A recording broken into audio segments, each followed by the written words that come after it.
If you think your cat loves you, you might be misunderstanding the signs.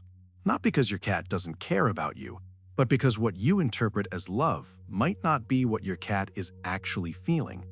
And most people never realize this because they look at their cat's behavior and assign human meaning to it, even though cats don't communicate the same way humans do. So what if some of the things you think are signs of affection actually means something else? Here are 5 signs your cat might not feel as connected to you as you think. 1.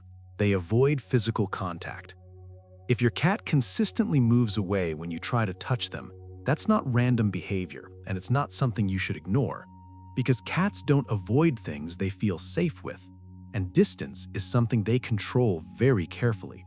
In the wild, physical closeness means vulnerability, so cats only allow it when they feel completely comfortable with what's around them.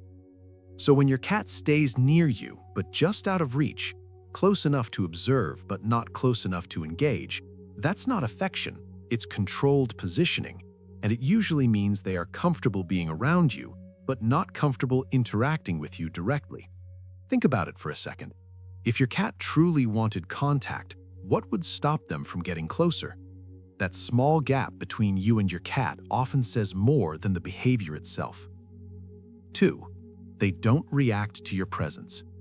When you enter a room, your cat should show some level of awareness, even if it's subtle, because connection creates reaction, and cats that feel connected usually respond in small ways, like shifting their body, making eye contact, or adjusting their position.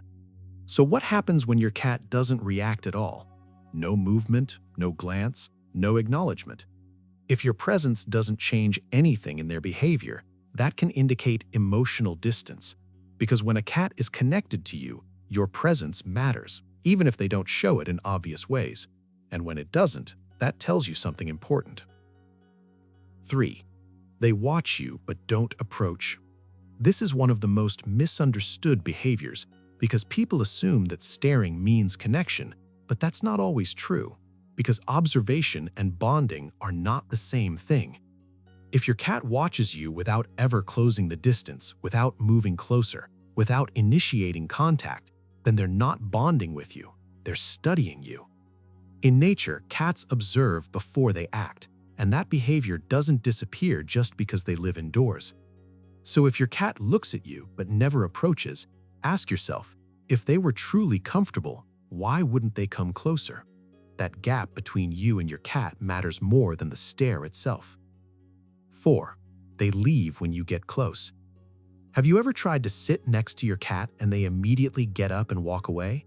Not running, not scared, just calmly leaving. That behavior is easy to ignore because it doesn't look dramatic, but it's actually very clear. Cats stay where they feel comfortable, so if they repeatedly leave when you approach, it means your presence is changing how they feel in that moment. It doesn't mean they hate you, but it does mean they prefer distance over interaction, and that's something you should pay attention to instead of brushing off. 5. They only come to you when they need something. Pay attention to when your cat approaches you, because timing tells you everything. Do they come to you randomly, or only when they want food, warmth, or something specific? And what happens right after? Do they stay, or do they leave immediately? If your cat only approaches you when they need something and disappears right after, that's not connection, that's dependency. And there's a big difference between a cat choosing to be around you and a cat using you as a resource. Once you notice that pattern, it becomes very difficult to ignore. Most people assume love based on proximity or routine, but cats don't show connection the way humans expect. So what looks like affection might just be tolerance, and what feels like distance might actually be something entirely different. So maybe the real question isn't whether your cat loves you, but whether you've been reading the signs the right way this whole time.